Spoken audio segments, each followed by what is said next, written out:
નમસ્કાર વિદ્યાર્થી મિત્રો, જય હિન્દ જય ભારત. હું દેવાંગ રાવલ ડી ટીચના ડિજિટલ પ્લેટફોર્મ પર આપ સૌનું હાર્દિક સ્વાગત કરું છું.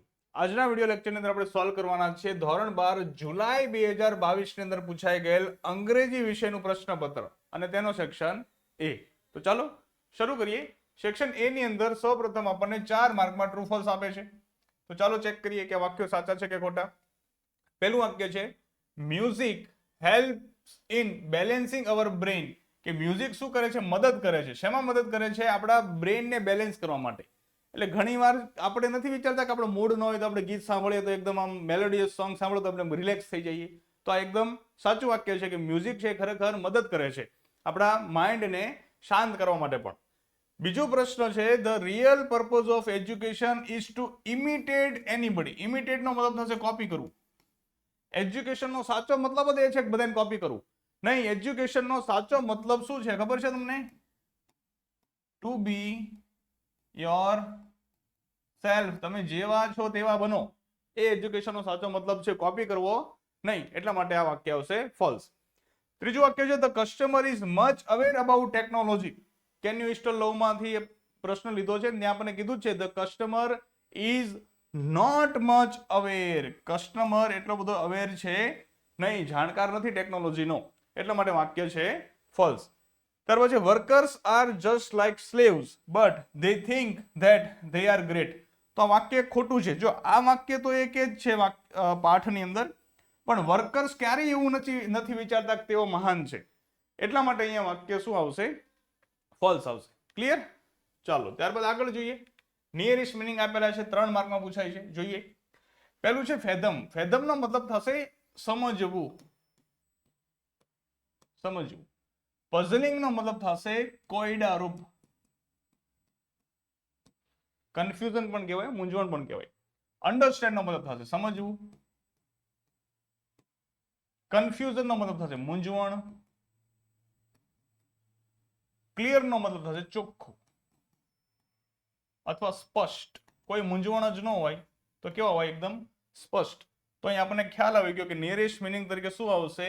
ફેધમનો નિયરેસ્ટ મિનિંગ તરીકે આવશે અન્ડરસ્ટેન્ડ. પણ અહીંયા બીજા બેને પણ તમે ધ્યાને લઈ શકો છો કે પઝલિંગ છે ને એને તમે કન્ફ્યુઝન સાથે નિયરેસ્ટ મિનિંગમાં લઈ શકો છો. ઓકે, આગળ જોઈએ. આપ્યો છે ટ્રેવિયલ. ટ્રાઇવિયલ નો મતલબ થશે તુચ્છ. તુચ્છ હોય ને, જેની કોઈ વેલ્યુ જ ન હોય, તુચ્છ. સ્ટ્રેન્જ નો મતલબ થશે વિચિત્ર. મેજર નો મતલબ થશે મુખ્ય. સ્મોલ નો મતલબ થશે નાનું. અને અનઇમ્પોર્ટન્ટ નો મતલબ થશે બિન મહત્વપૂર્ણ. જેનું કોઈ મહત્વ હોય નહીં તે. તો ટ્રિવિયલ નો મતલબ પણ થાય તુચ્છ અને એનો મતલબ થાય કોઈ મહત્વ ન હોય તેવું. એટલા માટે આ બંને શું થયા? નિયરેસ્ટ મિનિંગ થયા. ઓકે, આગળ જોઈએ. એન્ડેવર નો મતલબ થશે પ્રયત્ન. શું થશે? પ્રયત્ન અથવા કોશિશ કરવી. એફોર્ટ નો મતલબ પણ થશે પ્રયાસ કરવો. તો પ્રયાસ કરો અથવા પ્રયત્ન કરવો બને એક જ. એન્ટાયર નો મતલબ થશે સમગ્ર. પ્રયાસ કરો અથવા પ્રયત્ન કરવો. એન્ટાયર એટલે સમગ્ર. ઇફેક્ટ એટલે અસર. અને ડેફિનેટ એટલે ચોક્કસ. ડેફિનેટ એટલે શું થાય? ચોક્કસ, ખાતરીપૂર્વકનું જે કરતા હોય ને, શ્યોર. તો આપણને નિયરેસ્ટ મિનિંગ તરીકે શું મળે છે? એફર્ટ. ચલો, ખ્યાલ આવે છે ને નિયરેસ્ટ મિનિંગમાં? આગળ જોઈએ. આગળ અહીંયા આપણને પૂછે છે ફંક્શન. તો ફંક્શન અહીંયા આપણે ટીક કરીએ છીએ, પણ જો તમે અમારો ફંક્શનનો વિડીયો નથી જોયો તો એ જોઈ આવજો. હવે અહીંયા આપ્યું છે ઇન સ્પાઇટ ઓફ. એટલે આ કોન્ટ્રાસ્ટનું વાક્ય છે, એટલે હું સીધું કોન્ટ્રાસ્ટ જ ગોતીશ. અહીંયા છે કોન્ટ્રાસ્ટ. કેમ ખબર પડી? ઇન સ્પાઇટ ઓફ પરથી ખબર પડી ગઈ. અહીંયા આપ્યું છે અનલાઇક. તો અનલાઇક છે એ talking about relation in something નું વાક્ય છે, એટલે હું એ ગોતીશ. ક્યાં છે આ રહ્યું? જો આટલી જલ્દી કેમ ખબર પડી કે જાય છે સર? કારણ કે મેં મારા ફંક્શનના વિડીયો 2-4 વાર જોઈ નાખ્યા છે એટલા માટે. ત્યારબાદ છે હેમા વર્ક્સ એઝ. એઝ પછી આપ્યું છે સબ્જેક્ટ અને સબ્જેક્ટ પછી આપ્યું છે વર્બ. તો આ મેનર નું વાક્ય છે. તો ગોતો ક્યાં છે મેનર? તો અહીંયા છે મેનર. ચલો, ખ્યાલ આવશે ને? ટીક કર્યા છે? ઓકે, ચલો દેખાય છે વ્યવસ્થિત. આગળ જોઈએ. અહીંયા પૂછે ઓફરિંગ એડવાઇસ. તો એડવાઇસમાં આપણે વળી પાછું જોઈએ કે શુડ હોવું પડે, ઓટ ટુ હોવું પડે અને હેડ બેટર હોવું પડે. એની સાથે શું હોવું પડે? V1. તો ક્યાં આપ્યું છે? અહીંયા છે હેડ બેટર, એની સાથે V1 છે, એટલે આ વાક્ય સાચું આવશે. અહીંયા જો ઓટ આપ્યું છે, જો આપણે શું કીધું તે O2 હોવું પડે. શું હોવું પડે? O2. ક્લિયર? એટલે આ નહીં આવે. અહીંયા તો મસ્ટ છે, અહીંયા મસ્ટ છે. આન્સર શું થઈ ગયો? એ. આગળ જોઈએ, શોવિંગ પર્પઝ. પર્પઝ દર્શાવવા માટે ટુ છે ને, ટુ એના પછી V1 હોવું પડે. વિથ વ્યૂ ટુ હોય ને તો એના પછી ING વાળું રૂપ હોવું પડે. તો જો અહીંયા જોઈએ, અહીંયા છે જ નહીં, એટલા માટે આ નહીં આવે. આના પર્પઝ છે જ નહીં. હવે અહીંયા લખ્યું છે આઈ વેન્ટ ટુ. ચલો ટુ તો આપ્યું છે, પણ ટુ પછી શું છે? નામ છે. પણ પર્પઝની ટુ પછી શું હોવું પડે? વર્બ હોવું પડે. એટલા માટે આ પણ નહીં આવે. હવે અહીંયા છે વિથ વ્યૂ ટુ, એના પછી શું છે? ING વાળું રૂપ. તો વિથ વ્યૂ ટુ પછી ING છે, તો હા, તો કન્ડિશન મેચ થાય છે, એટલા માટે આન્સર આવશે. અહીંયા ટુ આપ્યું છે, ટુ પછી V1 ની જગ્યાએ શું આપ્યું છે? ING વાળું રૂપ. તો ING વાળું રૂપ નહીં આવે. જો અહીંયા V1 આપ્યું ને તો આ પણ સાચું થાત. ખ્યાલ આવે છે ને? પર્પઝમાં એકવાર વિડીયો જોઈ આવજો એટલે ખ્યાલ આવશે. આગળ જોઈએ, અહીંયા આપ્યું છે કન્ડિશન ઇન ધ પાસ્ટ. તો કન્ડિશન ઇન ધ પાસ્ટ ની અંદર પહેલા તો આપણે જોઈશું વાક્યમાં ઇફ અને અનલેસ હોવું પડે.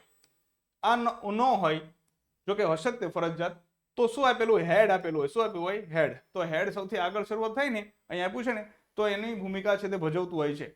પણ ધ્યાન શું રાખવાનું છે કે આના પછી આપણે ફરજિયાત કાં તો પૂર્ણ ભૂતકાળ હોવું પડે અથવા પરફેક્ટ મોડલ હોવું પડે. તો જોઈએ, why didn't you attend the seminar. Seminar કેમ અટેન્ડ નહોતો કર્યો? તો આ તો નહીં આવે અને આ પણ નહીં આવે. વધ્યા બે. તો if had not been late I would have attended the seminar. જો મોડું ન થઈ ગયું હોત તો હું સેમિનાર અટેન્ડ કર્યો. Had you inform me I attended the seminar. તો અહીંયા જે પૂર્ણ ભૂતકાળ અને પરફેક્ટ મોડલ છે એનું વાક્ય અહીંયા આપેલું છે નહીં, એટલા માટે આ આન્સર નહીં આવે. આપણો આન્સર શું થઈ ગયો? બી. ખ્યાલ આવે છે ને હું શું કહું છું? એકવાર ફંક્શનના વિડીયો જોઈ આવજો. આગળ જોઈએ, habitual action in the past. તો habitual action in the past ની અંદર આપણે યુઝડ ટુ સાથે V1 નું રૂપ ગોતવાનું તો મળી જાય. અહીંયા નથી એટલે આ નહીં આવે. અહીંયા જો ખાલી યુઝ છે, આપણે યુઝડ ગોતવાનું છે એટલે આ પણ નહીં આવે. અહીંયા છે જ નહીં, આ નહીં આવે. તો અહીંયા જો યુઝડ ટુ સાથે V1 આપ્યું છે તો કે હા, તો આપણો આન્સર શું થઈ ગયો? આન્સર ડી થઈ ગયો. ક્લિયર ને? આગળ જોઈએ, હવે જો to, as, because, due to, આ બધા શબ્દો, owing to, account to, on account of, આ બધા શબ્દો નીચે અંડરલાઈન હોય તો WH છે ફરજિયાત છે નથી, મને Y થી બનશે. તો Y સિવાયના બધા ઉડાડ દો. ચાલો, એક જ જશે અહીંયા. હવે બધી જગ્યાએ Y છે. તો હવે ધ્યાને શું રાખશું કે કયા કાળમાં જવાબ આપ્યો છે? જે કાળમાં જવાબ છે એ કાળમાં પ્રશ્ન બનશે. તો અહીંયા લખ્યું છે ઓલવેઝ ડઝ, મતલબ કે આ સાદો વર્તમાન કાળ છે. તો સાદો વર્તમાન કાળ ગોતો. તો બે જગ્યાએ આપ્યો છે એટલા માટે અહીંયા ભૂતકાળ છે એટલે આ જતું રહેશે.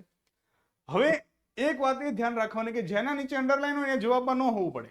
તો અહીંયા આ નીચે અંડરલાઈન છે લૂઝ હર વેઇટ, તો અહીંયા આપ્યું છે લૂઝ હર વેઇટ, એટલા માટે આ પણ નહીં આવે.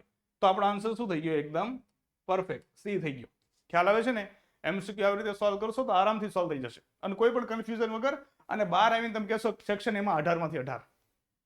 ચાલો જોઈએ, હવે અહીંયા પૂછે હીઝ સ્ટુડન્ટ્સ ગેટ સક્સેસ. હવે તમે અહીંયા ધ્યાન આપજો કે આ જે અંડરલાઈન છે ને, એ અંડરલાઈનની આગળ કોઈ પણ પ્રિપોઝિશન હોય અથવા આવા શબ્દો આવ્યા તો એનાથી શરૂઆત થાય. જેમ કે અહીંયા ટીચર ફીલ્સ પ્રાઉડ. ક્યારે ટીચરને પ્રાઉડ ફીલ થાય છે, ગર્વ અનુભવે છે કે જ્યારે એના વિદ્યાર્થીઓ સક્સેસ થઈ જાય ત્યારે. તો ક્યારે, તો ક્યારે ને ઇંગ્લિશમાં કહેવાય વેન. તો ગોતો વેન. ક્યાં આપ્યું છે? બે જગ્યાએ છે એટલે આ ગયું અને આ ગયું. હવે બે વધ્યા. તો બે વધ્યા ને તો સૌથી પહેલા કાળ જ ચેક કરવાનો કે આ કયા કાળમાં પૂછ્યું છે. તો ટીચર ફીલ્સ પ્રાઉડ, ત્રીજો પુરુષ એકવચન ને SES લાગ્યું છે એટલે કે આ સાદા વર્તમાન કાળમાં પૂછ્યું છે. તો તમે કહો કે સાદા વર્તમાન કાળની અંદર ડઝ આવશે કે ડીડ આવશે? તો ખ્યાલ આવી ગયો ને કે સાદા વર્તમાન કાળની અંદર ડઝ આવશે, એટલા માટે આપણો આન્સર શું થઈ ગયો? Answer B. ખ્યાલ આવે? નો ખ્યાલ આવે તો હજી એવો પ્રશ્ન છે, જો તમને સમજાવું. અહીંયા આપ્યું છે વિથ, તો કે હા, તો વિથ થી જ બનશે. તો વિથ થી બનશે તો વાય અને વુ નીકળી ગયા. હવે વધ્યા આપણી પાસે બે. તો બે ની અંદર આપણે શું ધ્યાન રાખશું કે with only Har youngest child. તો આ યંગેસ્ટ ચાઇલ્ડ છે, યંગેસ્ટ ચાઇલ્ડ એ સજીવ છે એટલા માટે વિથ વુમ આવવું જોઈએ. તો બે જગ્યાએ વિથ વુમ આપેલું છે. With whom, did, truth, run અવે. ઓકે, ચાલો આગળ જોઈએ. હવે કયો કાળ છે? તો કે રન રેન રન, તમે V1 થાય રન, V2 થાય રેન. આ શું છે? V1 છે, આ V2 છે. તો આ V2 છે એટલે કે આ સાદો ભૂતકાળ છે. તો સાદા ભૂતકાળમાં ડીડ આવે તો with આપ્યું છે, whom આપ્યું છે, did આપ્યું છે, with આપ્યું છે, whom આપ્યું છે, did આપ્યું છે. તો હજી એક સ્ટેપ આગળ જશું કે આ 3D છે. 3D કોણ 3D છે? ડુ, ડઝ અને ડીડ. આ ત્રણેય સાથે ફરજિયાત ક્રિયાપદનું કયું રૂપ આવે? V1 આવશે. શું આવશે? V1. તો અહીંયા છે એ V2 આપેલું છે એટલા માટે આ પણ નહીં આવે અને આ છે V1 જો અહીંયા દેખાડે ને તમને, એટલા માટે આપણો આન્સર શું થઈ ગયો? આન્સર એ. ખ્યાલ આવે છે ને?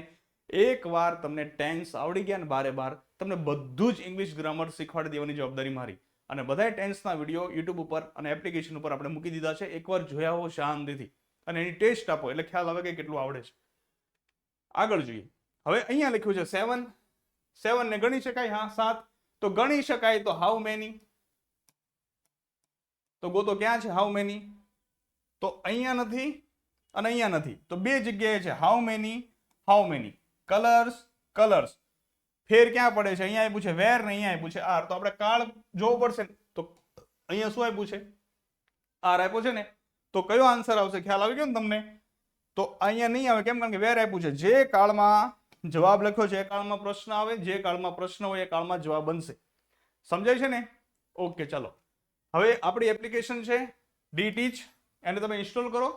ત્યાં 9, 10, 11, 12 કોમર્સ, 11, 12 સાયન્સ, બીકોમ અને કોમ્પિટિટિવ એક્ઝામ આ બધા જ ના મસ્ત મજાના મટીરિયલ્સ બનાવી અમે ત્યાં શેર કરીએ છીએ અને ઘણું બધું ફ્રી મટીરિયલની અંદર આપેલું છે. જેમ કે આ ફાઇલ છે 11, 12 કોમર્સની, તો ફ્રી મટીરિયલની અંદર તમને ફ્રીમાં જોવા મળશે અને ડાઉનલોડ પણ કરી શકશો. I hope you understand very well. Thank you.